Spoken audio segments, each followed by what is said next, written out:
Hey everyone, this is Snatch Gaming. I'm Mike, and today I wanted to take a look at a retro compilation, Namco Museum Virtual Arcade for the Xbox 360. And the interesting thing about this one is that this is actually not a multi-platform release. This is actually on the 360 only.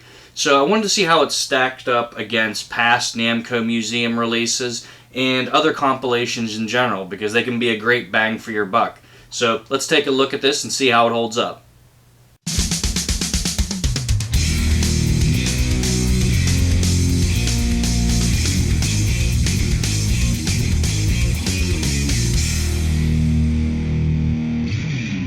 Not only does Namco include many of their arcade stalwarts from the 80s, we also get a number of great offerings from the Xbox Live Arcade.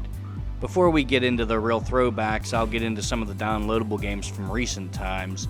This is a mix of Namco staples from the early 80s and some newer incarnations available for download in the early days of the last generation. PacMan Championship Edition is a thumping, techno, neon-infused version of the game we've all come to be very familiar with. I really like Championship Edition. It breathes new life into a classic that, frankly, I think was really showing its age. I enjoy the DX version a little more, though. It's faster and it seems more contemporary than Championship Edition, but this is still a fun game, though. Mr. Driller Online makes an appearance as well, and until now, I only really knew this game as an oddity on the PS1, so I was glad to finally get to play it here. The art style is fun and colorful, and the music might be some of the strangest choices I've ever heard from a game, but I honestly like it. Different is good in this case.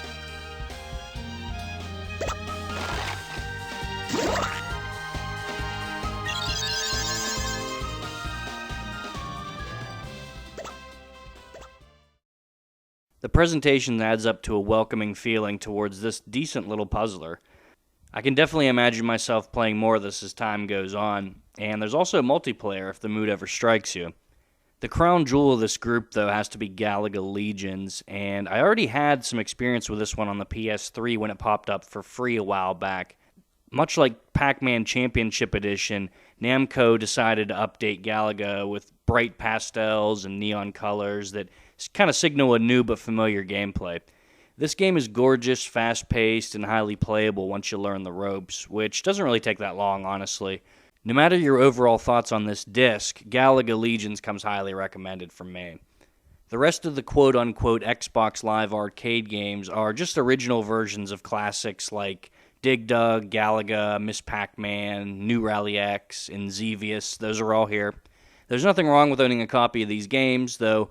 If you do have any other compilation discs lying around, you may very well already have them in your collection, but they add value to the disc if nothing else.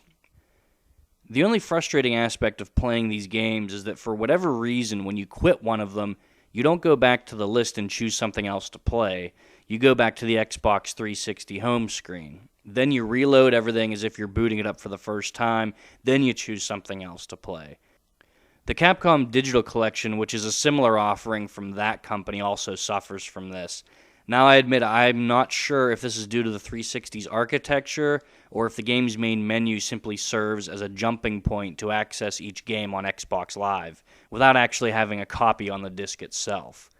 Whatever the case, this can be incredibly annoying. Part of the fun of these compilations is to try bite-sized chunks of each game and see what you like. Reloading everything each time is really frustrating. Thankfully, the museum portion of the disc doesn't have this problem. You're free to go back in and out of different games as normal. So how are the museum's offerings? Well, I would say it's a mixed bag, but you're getting most of everything ever released in the Namco Museum series. Actually, when you look back on it, Namco has been milking this retro stuff for all it's worth, and for a long time. There are 5 volumes on the PS1 alone for the Namco Museum. Anyways, let's get down the list and see what's worth your time. Barduke is the first game on the list, and I think it's one of the best.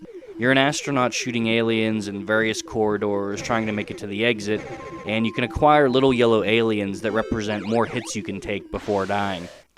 It's a simple arcade game, but the graphics and colors are pretty good for the mid-80s. Not sure what Kissy means, though.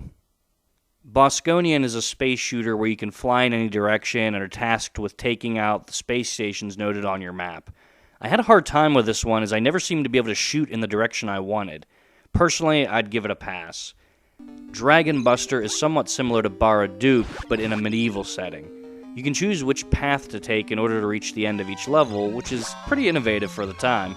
Unfortunately, you're without a projectile weapon here, and the control isn't great. You're able to get somewhat far in one playthrough if you're interested, though. The hit detection and lackluster visuals didn't do much for me here, though. I assumed Dragon Spirit was going to be a sequel to Dragon Buster, but it's actually a vertical shooter that has you controlling a dragon, which is a great concept, and I'm surprised you don't see it more often in the genre. The gameplay is pretty straightforward, and your dragon sprite is a little too big, though, so it's pretty rough around the edges, in my opinion. All in all, not too bad. Grobda is a battle tank game where you can actually use a temporary shield to deflect bullets, and if you kill a tank near another enemy tank, there will be a chain explosion destroying them both. I like the innovation here, but the gameplay wasn't enough for me to stick around. King Balloon is a mix of Space Invaders and Missile Command that doesn't really add up for me. The king is below the cannon you're using to pop balloons that descend to try and capture him. This is a classic quarter muncher and not meant to have any kind of difficulty curve. It shows, though, so it's probably left back in 1980. Mappy is a fun little arcade game, and personally I've played Mappy Land on the NES, and this is very similar. You're a mouse cop trying to round up all the stuff burglar cats have stolen. Or is that cat burglars? Anyways, instead of arresting them, you have to avoid them while grabbing all the bank vaults, computers, and Mona Lisas laying around. Not sure how that all makes sense, but honestly, it's a solid little title and very reminiscent of the 80s arcade game done well. Metrocross is another title that fits this description. You try to run to the goal while jumping over obstacles and touching items that will delay the timer. Simple, but it's pretty fun. You may also have seen the cover art on the Atari ST version of this game at some point. Wow. The game itself does hold its own, though, honestly. Motos has you playing as a spaceship or something, trying to knock AI enemies off the stage before they do the same to you. Nothing really to see here. It did remind me a little bit of American Gladiators, though. Next up, there's a version of Rolling Thunder here, and honestly, the sequels on the Genesis and SNES are much smoother. These are fun games, but the original lacks polish in my opinion. Here I am getting my ass kicked constantly on the very first level, and I can get pretty far in the second game. Sky Kid and Sky Kid Deluxe are a lot like Choplifter without the hostages to rescue. Fly right to left and try not to die, basically. Your bullets have a pretty short range though, so you risk getting killed anytime you try to aim. Probably not the best game on this list, to be honest with you. Last but, it is the least actually, is the Tower of Druaga. You're a knight walking through a maze trying to find the key and the exit door before the timer runs out. This is a real downer. You walk way too slow and your sword has no range whatsoever. Hit detection is suspect as well. This one is a combination of primitive design and quarter munching gameplay. Definitely a pass for me.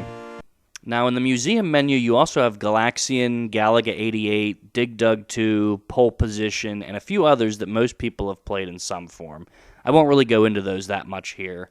There are also arranged versions of some of these, but no one seems to be too keen on them from the research I've done. So after all that, is this disc worth a purchase? Yes and no. If you want to have all your Namco Museum stuff that you used to have for the PS1 and all those old consoles, if you want to have all those volumes in one nice place, this is the best way to do it. Almost every game from the Namco Museum series is here, and plus you get the Xbox Live Arcade games that at one time were $5, $10, $15 each. So it's a great value. In terms of compilations in general, the ones we've seen in the past, I'd say this is about average. There's a ton of arcade games here that are just so-so. I would keep that in mind when purchasing, because this is actually still hovering around $15 to $20, which is a surprise to me, but I'm guessing it has something to do with the exclusivity being on the Xbox One only. So keep that all in mind. I would wait for a cheap opportunity to grab one. I got this at a thrift store for $5. That's about what I think it's worth. Maybe $10 if you really want to get your 80s arcade fix and you want a nice compilation in that regard. But it's still lacking in some respects. So that's all for now. Hope you enjoyed this. See you again next time on Snatch Gaming. I'm Mike.